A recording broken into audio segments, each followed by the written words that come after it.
नमस्कार, मैं हूं रेनू भाटिया। न्यूज हब भारत में आपका स्वागत है। देश और दुनिया की सबसे बड़ी खबरों के लिए news hub Bharat. Allahabad high court ने पारिवारिक विवाद के एक मामले में अहम फैसला सुनाया है। हाई कोर्ट ने कहा है कि डीएनए टेस्ट से साबित कर सकते हैं कि पत्नी बेवफा है या नहीं। हमीरपुर के रहने वाले एक दंपत्ति का फैमिली कोर्ट हमीरपुर से तलाक हो चुका है। तलाक के 3 साल बाद पत्नी ने मायके में बच्चे को जन्म दिया। पत्नी ने दावा किया कि बच्चा उसके पति का है, जबकि पति ने पत्नी के साथ शारीरिक संबंध होने से साफ तौर पर इनकार किया।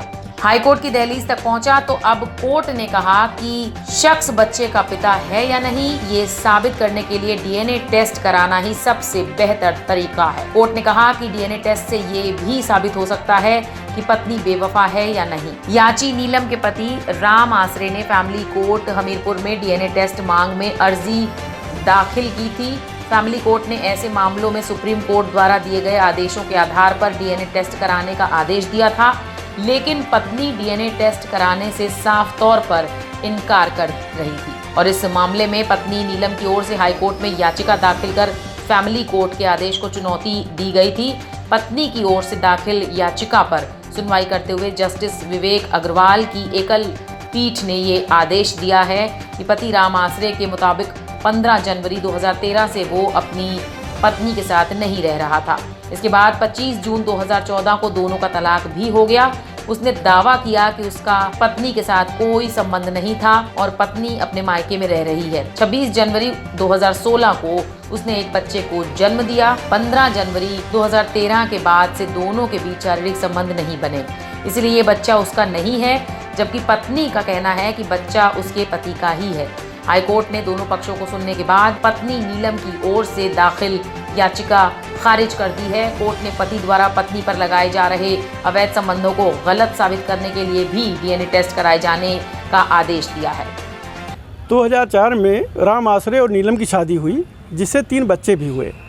लेकिन 2013 में दोनों लोगों में विवाद हुआ और विवाद होने के बाद 2014 में कस्टमरी उन्होंने तलाक दे दिया राम आसरे ने अपनी पत्नी को और उसको गुजारा भत्ता देने लगे। इसके बाद 2016 में उनको एक बेटा पैदा हुआ, क्योंकि इसके पहले 3 बेटियां पैदा हुई थी, अब एक बेटा पैदा हुआ। तो पति ने एक तलाक का मुकदमा दाखिल किया फैमिली कोर्ट में हमीरपुर में और कहा कि हमारी पत्नी के अवैध संबंध है, लिहाजा इस आधार पर अडल्ट्री के आधार पर हमें तलाक स्वीकार कर ली जाए। तो इस पर पत्नी ने आपत्ति की कि नहीं, ये इन्हीं का बच्चा है, क्योंकि बीच में इनसे हमारी मुलाकात हुई थी और जिसके संपर्क के कारण ही ये बच्चा पैदा हुआ है। पति का कहना था कि 2013 से हम कभी मिले ही नहीं, तो इसलिए 2016 में बच्चा पैदा करने का कोई सवाल ही नहीं उठता है, ये मेरा बच्चा नहीं किसी और का है। एक एप्लीकेशन दी गई परिवार न्यायालय में और जिसमें ये मांग की गई कि इस समस्या का हल करने के लिए डीएनए टेस्ट करा लिया जाए। अपर प्रमुख न्यायाधीश परिवार न्यायालय के आदेश दे दिया कि इसका डीएनए टेस्ट कराया जाए। पत्नी इस पर राजी नहीं हुई। उसने इलाहाबाद हाई कोर्ट में याचिका दाखिल कर मांग किया कि ये फैमिली कोर्ट का जो आदेश है वो कानून के खिलाफ है, क्योंकि जो भी एप्लीकेशन दी गई है उसमें किसी धारा का, किसी कानूनी प्रावधान का उल्लेख नहीं किया गया है और किसी कानून में ऐसा है नहीं कि डीएनए टेस्ट कराया जाए।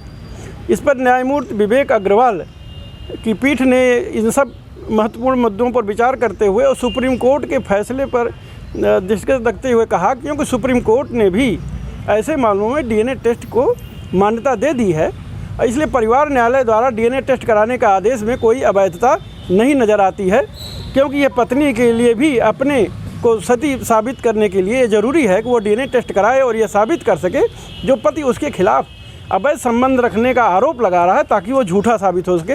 तो इसको पत्नी को इसमें आगे आना चाहिए और इसमें कोई वैधानिक त्रुटि नहीं है। इलाहाबाद हाईकोर्ट ने पत्नी की याचिका को खारिज कर दिया है। ठीक है। Bureau report, news hub Bharat. देश और दुनिया की सबसे बड़ी खबरें सिर्फ न्यूज हब भारत पर देखने के लिए हमारे चैनल को सब्सक्राइब और लाइक करना ना भूलें और बेल आइकन जरूर दबाएं।